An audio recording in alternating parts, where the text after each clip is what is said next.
Bueno, hola a todos y todas, soy el doctor Augusto Vallejos, soy médico nefrólogo y participando en este curso de posgrado vamos a revisar un poco el tema de enfermedad renal crónica y qué se pueden enfrentar ustedes como médicos de cabecera con sus pacientes cuando llegan a la consulta. Primero, tener entendido que la enfermedad renal crónica es una enfermedad muy frecuente. De todas las enfermedades prevalentes más frecuentes que hay en la Argentina, según las encuestas nacionales, tenemos la hipertensión que llega en población adulta en general por arriba del 40%, la diabetes el 12.7%, las personas obesas están rondando por arriba del 30%. Y la enfermedad renal crónica, en cualquier estadio, sumando todo el estadio, es 12,7%. Esto quiere decir que 1 de cada 8 adultos tienen enfermedad renal crónica. Este es, por donde se lo miro, es un número que realmente asusta cuando uno ve estos números. Pero si vamos a los factores que se asocian más relacionados a la enfermedad renal crónica, tenemos diabetes, hipertensión arterial, casi 1 de cada 4 personas con diabetes o hipertensión arterial van a tener enfermedad renal crónica, pero si vamos a la población que tiene más de 65 años, nuestros mayores, más del 40% de las personas en este grupo etario van a tener enfermedad renal crónica, con lo cual es muy frecuente la enfermedad renal crónica en el grupo poblacional que ustedes manejan. Un dato que no es menor es que 1 de cada 10 personas con enfermedad renal crónica sabe que tiene enfermedad renal crónica. Esto salió claramente en la encuesta cuando se detectaba una enfermedad a una de las personas y se le preguntaba. No conocían que tenía enfermedad. Esto también es un dato importantísimo. ¿Por qué? Y porque claramente es de todas las enfermedades más prevalente la que más subdiagnóstico tiene. ¿Y por qué es esto? Y probablemente porque a lo largo de estos últimos años, recién ahora estamos conociendo todos estos números y qué impacto real tiene la enfermedad renal. Entonces, ¿a quiénes vamos a hacer tamizaje de la enfermedad renal dentro de las personas que ustedes le van a visitar? A todos, absolutamente a todos. Porque si decimos que 4 de cada 10 personas que la van a visitar a ustedes podrían tener enfermedad renal crónica, le vamos a tener que hacer el tamizaje. ¿Cómo se hace el tamizaje? El tamizaje es muy sencillo. Necesitamos una muestra de rutina de sangre y un poco de orina de la mañana. Con eso vamos a calcular el filtrado y vamos a saber si tienen proteína o no tiene proteínas la orina. Una vez que detectamos o hacemos este estudio, vamos a tener que, obviamente, de la creatinina que le pedimos, vamos a tener que saber ¿cuánto filtra el riñón? Se tienen que olvidar de la orina de 24 horas. Primero porque no es tan exacta al momento de medir filtrado como las ecuaciones que hay actualmente. Y segundo porque para el grupo etario que ustedes manejan, su población, es una población que es muy difícil pedirle que cuantifiquen orina de 24 horas. Con lo cual, inicialmente, para medir la función del riñón, vamos a calcular en base a la creatinina plasmática. Si ustedes buscan en la literatura van a encontrar un montón, pero muchísimas fórmulas cada vez más complejas. La idea acá es darle la posibilidad de mostrarle la fórmula que más se utiliza en la actualidad a nivel mundial, que es la que se llama CKD-EPI y en la versión 2021 es mucho más sencilla. Es una ecuación que puede tener algún grado de dificultad para hacerlo en una calculadora común. Se necesita aplicaciones para esto. Hay aplicaciones en todos lados. Ahora vamos a mostrar una también que usa el Ministerio de Salud de la Nación. Pero solamente con conocer el valor de la creatinina en el suero, que usted le va a venir en el resultado, la edad de la persona y el sexo al nacer de la persona, con esos 3 parámetros uno puede calcular bastante bien el filtrado del riñón. Además, hay algo que rutinariamente hacen la mayoría de los médicos, que es pedir la urea para medir la función renal. Olvídense de la urea. La urea es un parámetro que se usaba muchos años atrás, pero actualmente se ha desestimado como método diagnóstico. ¿Por qué? Porque va a empezar a aumentar el valor de la urea plasmática recién cuando esté muy avanzada la enfermedad. Con lo cual llegamos tarde si diagnosticamos a través de la urea. Acá solamente tenemos que saber la creatinina plasmática o sérica, como quieran llamarle. Y con eso calcular el filtrado. El filtrado que nos va de marcar que es anormal es el filtrado que está por debajo de 60 mililitros minuto. A partir del cual ya empezamos a hablar de enfermedad renal. Los que tienen un filtrado mayor a 60, ¿no tienen enfermedad renal? Bueno, acá entra el segundo parámetro que tenemos que medir. Dijimos, primero el filtrado, segundo, tenemos que medir si tienen daño renal. El daño renal se mide inicialmente con proteínas en la orina. Y acá de los métodos que hay variados en la actualidad, el que más se utiliza porque realmente marca pronóstico, el valor que tenga, es la albúmina en la orina. Es lo que se llama relación albúmina-creatinina en la orina. Esto, desde el punto de vista metodológico, es muy sencillo porque la persona tiene que ir y llevar un frasquito de orina de la mañana, nada más. No tiene que juntar orina de 24 horas. Ya no se hace más esto para hacer diagnóstico, ni siquiera para hacer seguimiento en la mayoría de las personas con enfermedad renal. Solo un poquito de orina de la mañana le pedimos a nuestro paciente que lleve al laboratorio. Ahí le van a medir la albúmina y la creatinina y van a hacer el cociente, que es la relación entre la albúmina y la creatinina. Si el cociente da más de 30 miligramos gramos, ese cociente me está diciendo que hay daño renal. Si hay daño renal, me está hablando que hay enfermedad renal. Otra forma de medir el daño renal podría ser con las proteínas, porque no todos los laboratorios tienen acceso a la albúmina en la orina, sobre todo en lugares más alejados, en laboratorios más alejados, en provincias de nuestra Argentina. Y ahí se pueden medir las proteínas totales en orina, también en orina aislada, en orina de primera de la mañana, y también se hace el cociente con la creatinina de la orina. En ese cociente, si tiene más de 150 miligramos gramos, decimos que tiene enfermedad renal. Como ven, para la persona le hemos simplificado mucho el diagnóstico. Tiene que tener un laboratorio de rutina que junto con la glucemia, junto con el colesterol, pedir la creatinina, pero de ahí tenemos que calcular el filtrado con la aplicación, nosotros en el consultorio, y tiene que tener una orina aislada de la mañana. Con eso vemos si tiene proteínas. Otros marcadores de daño renal que no se utilizan en el tamizaje, pero ustedes lo tienen que tener en cuenta, porque puede venir un paciente que tenga en forma persistente glóbulos rojos en la orina, lo que se llama microhematuria en la orina. Es también marcador de daño y por lo tanto es marcador de enfermedad renal.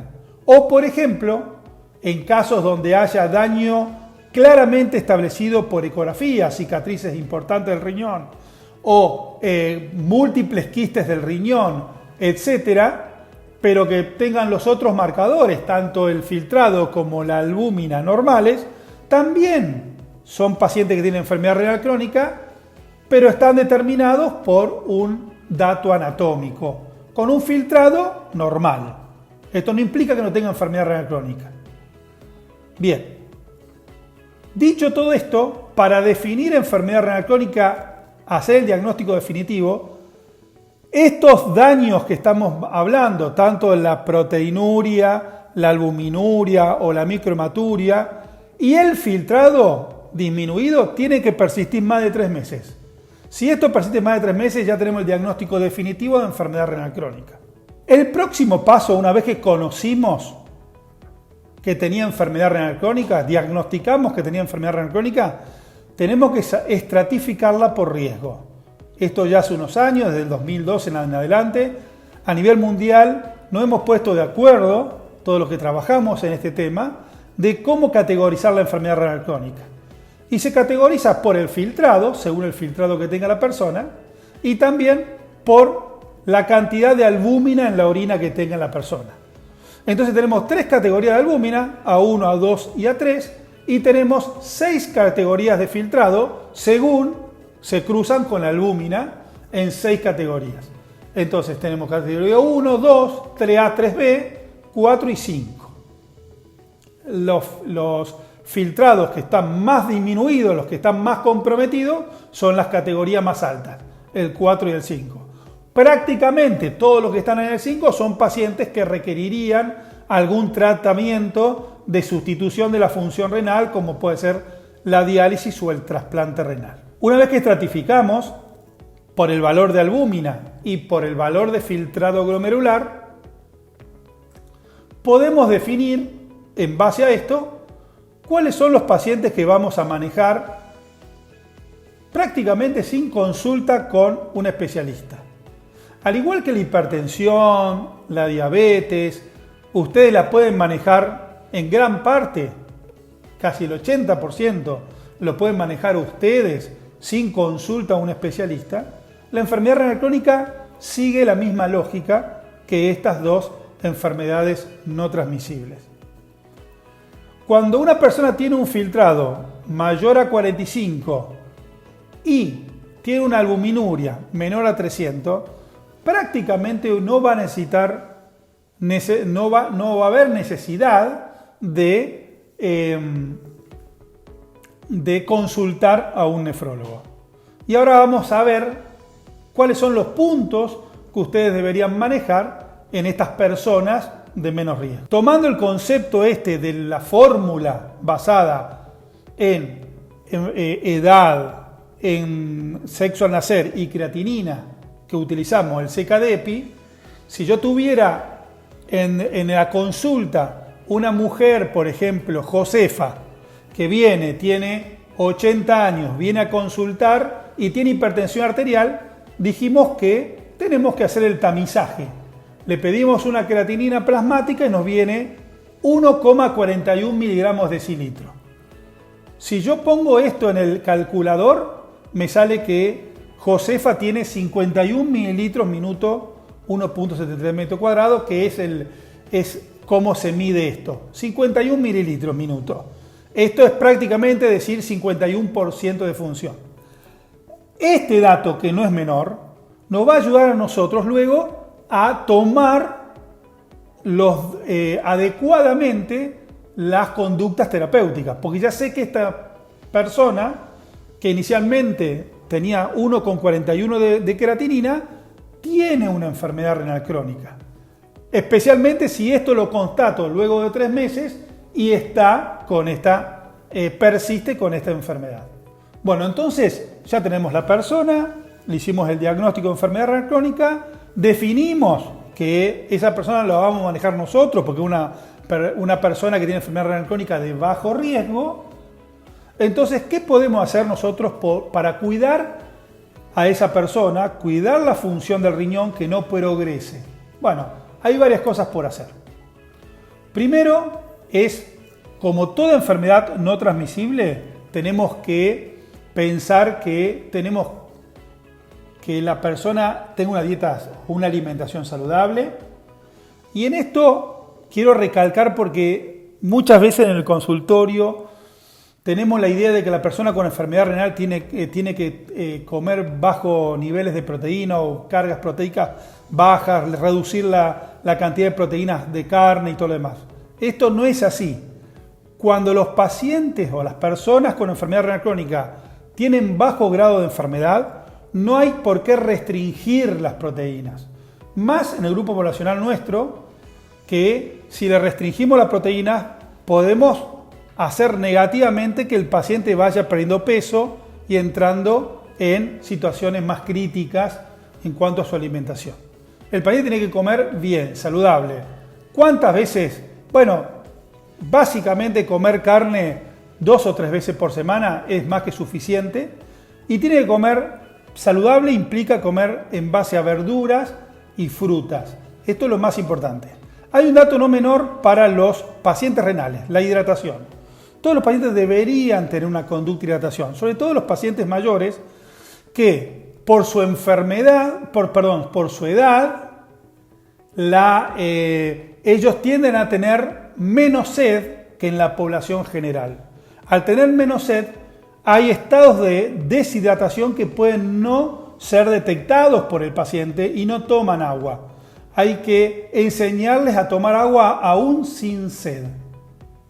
Y como parámetro tenemos que educarlos para que ellos en la primera orina de la mañana vean que la orina es bien clara, lo más parecido al agua, bien clarita. Si encontramos que esa persona o ella relata que la orina es muy oscura a la mañana, es porque está concentrando mucho la orina y esa persona tiene que mejorar la hidratación.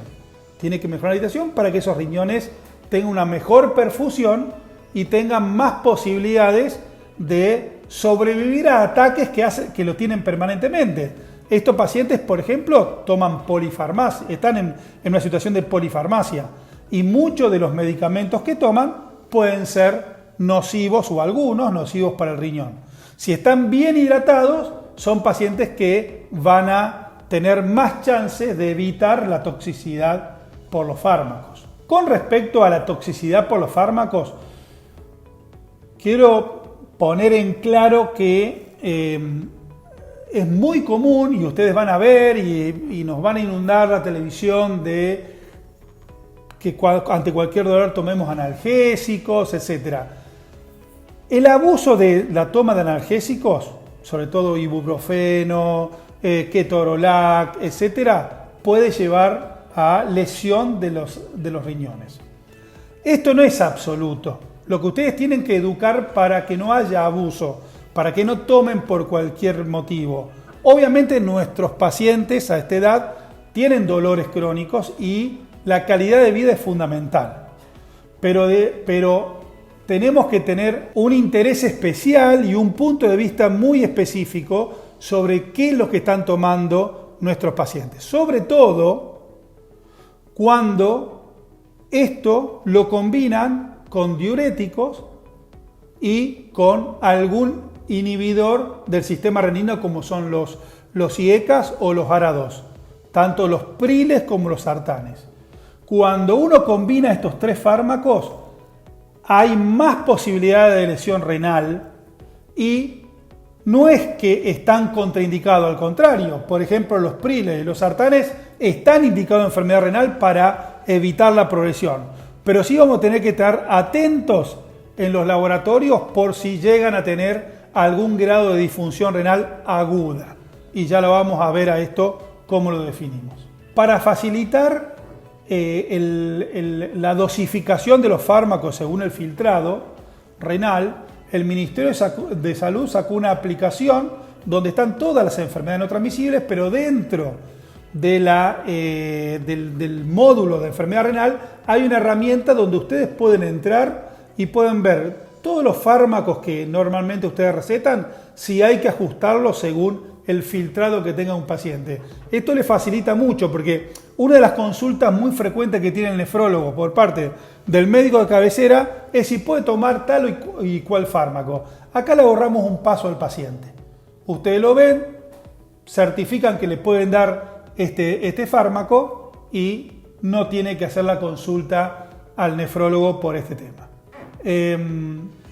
Ahora me voy a detener un minuto y le voy a leer 6 recomendaciones generales para la prescripción de fármacos en la enfermedad renal crónica. Son 6 puntos que son fundamentales.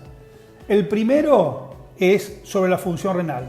Todo paciente que vayamos a prescribir algún fármaco que tendría que ajustarse a la función renal, obviamente tendríamos que tener un filtrado previo del paciente y no asumir que el paciente tiene función renal normal.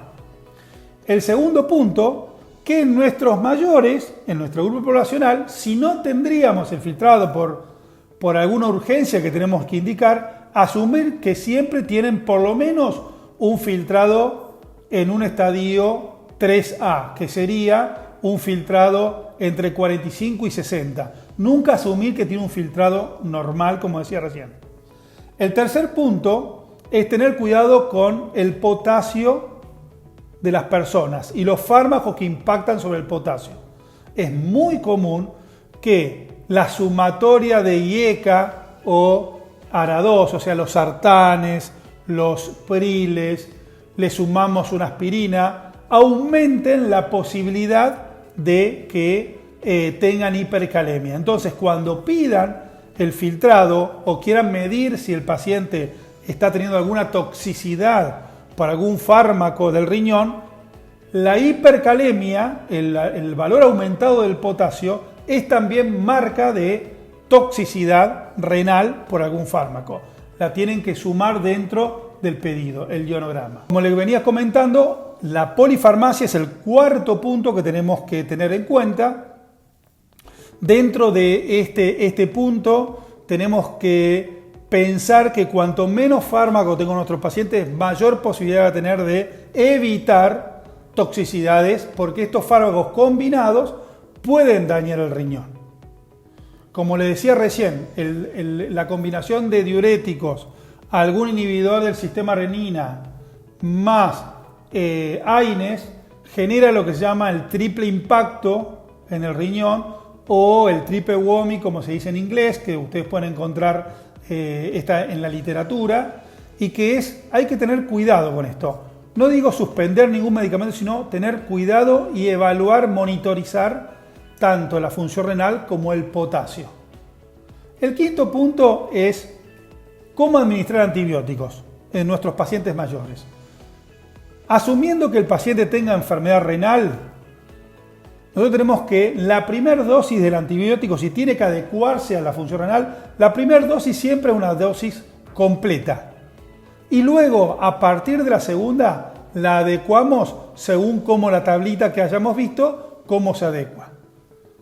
Y el tercero, el último punto, el sexto, es tener en cuenta los fármacos de liberación prolongada y sobre todo los que tienen una liberación muy prolongada, porque se acumulan y cuando hay falla renal, esta acumulación produce más toxicidad. Entonces tenemos que evitar esos fármacos de liberaciones muy prolongadas en los pacientes que tienen enfermedad renal. Para concluir, el manejo de la enfermedad renal crónica en su consultorio, en los pacientes de bajo riesgo, vamos a entrar con dos palabras a explicarles cuáles son los fármacos que pueden retrasar la progresión de la enfermedad renal. Hoy no cabe duda, desde hace 30 años o más a esta parte, que han liderado el tratamiento los IECA y los ARA2, tanto cualquier PRIL que ustedes conozcan como los sartanes también. Estos fármacos, uno cuando revisa con la literatura, uno ve que hay una inercia terapéutica. Uno sabe que tiene que darlos, pero no se los da a los pacientes con enfermedad renal crónica. Y esto es independiente que tengan o no presión arterial alta. Son pacientes que se sabe que retrasan la progresión, especialmente los que tienen algún grado de proteinuria, a partir de los 30 gramos de albuminuria que comentábamos al inicio de la charla. El segundo grupo farmacológico que actúa específicamente protegiendo el riñón son los llamados ISGLT2, que son las glifosinas, que son hipoglucemiantes que han sido diseñados para tal fin, para bajar la glucemia, pero que se le encontró en los últimos años, diríamos en los últimos 2 o 3 años, se le encontró una evidencia muy fuerte que retrasa la progresión de la enfermedad. Esto se vio primero en las personas con diabetes y enfermedad renal, y ahora se está viendo en las personas sin diabetes y enfermedad renal, con lo cual es un grupo muy interesante el momento de pensar en retardar la progresión de la enfermedad renal, sumados a los IECA. Hasta ahora la evidencia que hay sobre ISGLT2 es únicamente en pacientes que ya recibían IECAS o ARA2. El otro punto a tener en cuenta que todos los pacientes que tienen enfermedad renal crónica, o sea, todos los pacientes que tienen menos de 60 de filtrado o tienen proteinuria, son pacientes de alto riesgo cardiovascular. Con lo cual, a todos hay que darle estatinas, absolutamente a todos. tengan o no tengan colesterol alto. Me preguntan, ¿cómo es esto? El colesterol alto, todos sabemos que hay que bajarlo porque es un factor de riesgo de cardiovascular. Ahora, la estatina tiene una acción específica sobre las arterias y reduce los eventos cardiovasculares.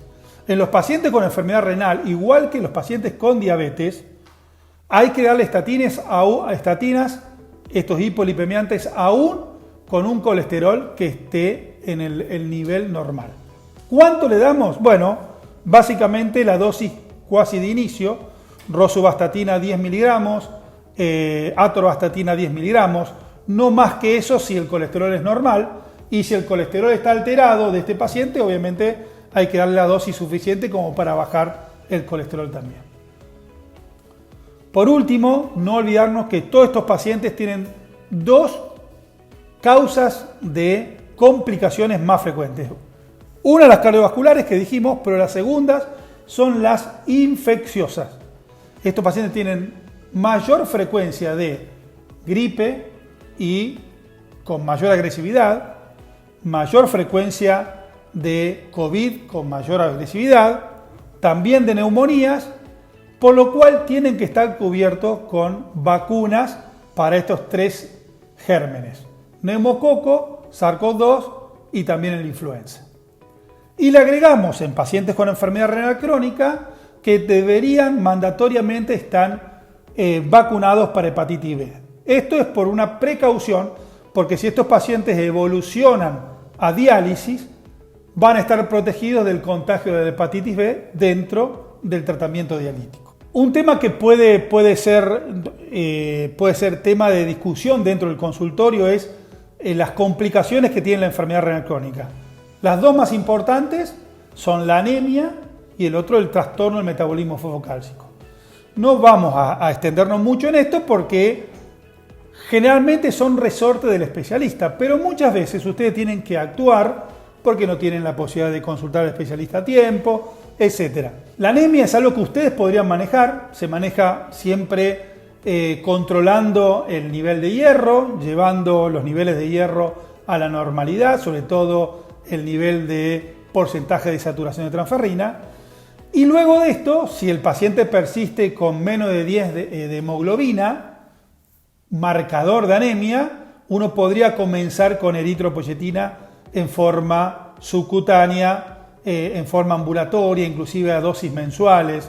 Pero digo, básicamente el tratamiento inicial lo pueden comenzar ustedes.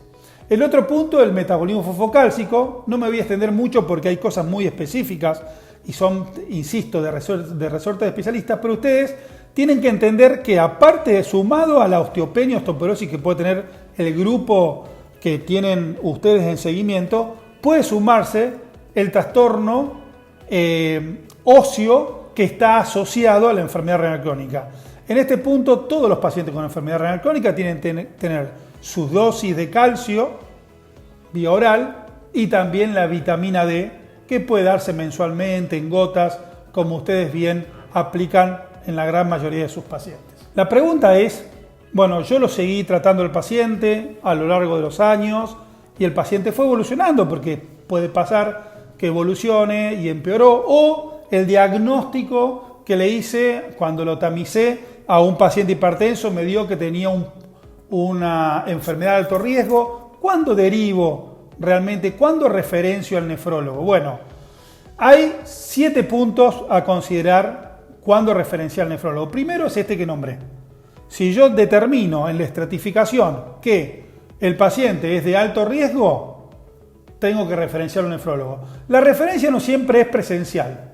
A veces uno puede, en algunos pacientes, pongámosle un paciente de 80 años, como le nombraba, que tiene 40 de filtrado, no es de mucho riesgo, más allá que de alto riesgo dentro de la tablita. No es un paciente de muy alto riesgo, porque tiene 80 años y se puede manejar en el primer nivel de atención, y por ahí alguna consulta se puede hacer inclusive telefónica para algún ajuste de tratamiento con el nefrólogo. No siempre las referencias tienen que obligadamente ser presenciales. Digo esto para facilitarle a nuestros pacientes el seguimiento. El segundo punto acá es si el paciente tiene una evolución a lo largo de los años más rápida de lo que uno podría observar en la normalidad.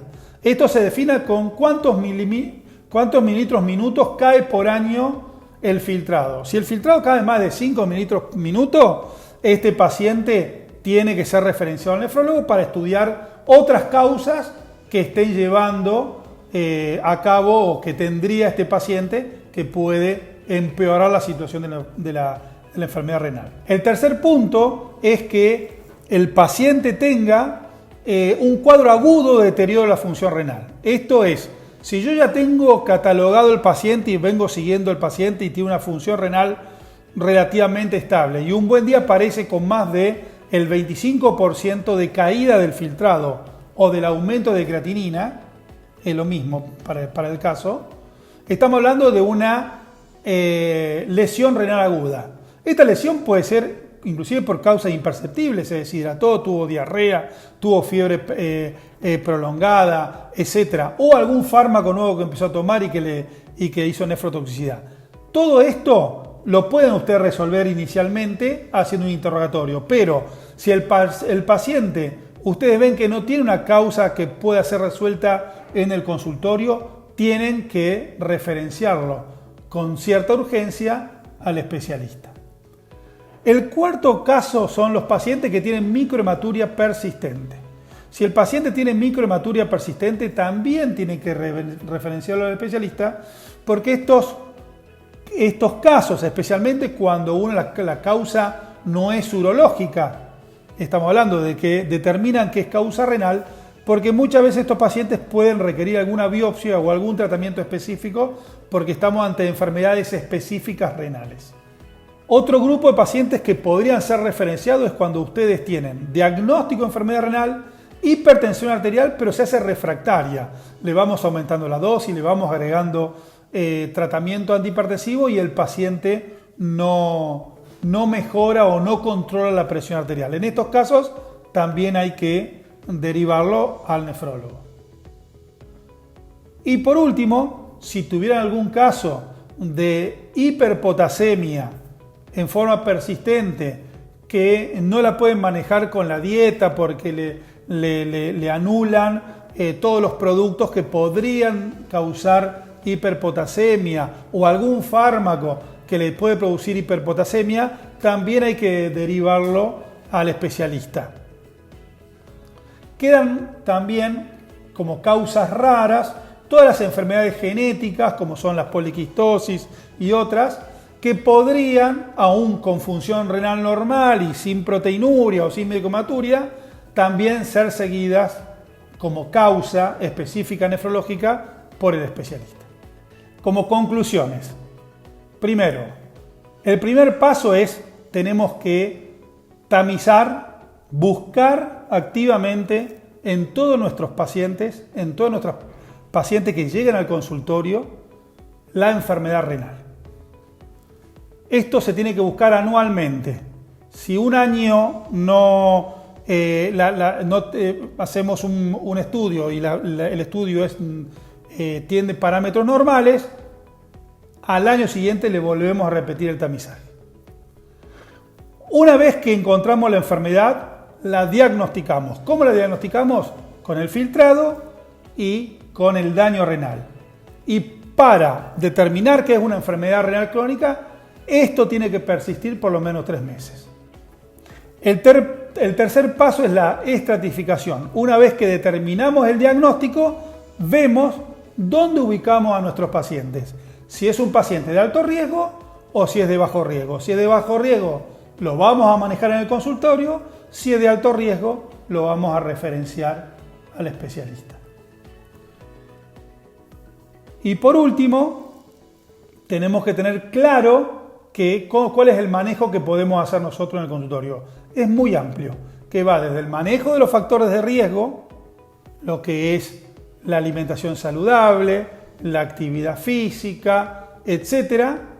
A su vez, sumarle todo lo que es el manejo farmacológico y también tener un especial énfasis en qué le vamos a dar a nuestros pacientes para evitar la toxicidad renal, y siempre que sepamos que un fármaco puede lesionar el riñón, ver el filtrado que tiene y adecuar la dosis de tratamiento. Por último, tener en claro cuáles son los parámetros de derivación oportuna al especialista. Con estos 5 pasos tenemos bastante claro qué es lo que se puede hacer desde el consultorio del médico de cabecera, y estimo que con esto podemos darle un beneficio sobre el manejo de la enfermedad renal crónica a nuestros pacientes. Muchas gracias.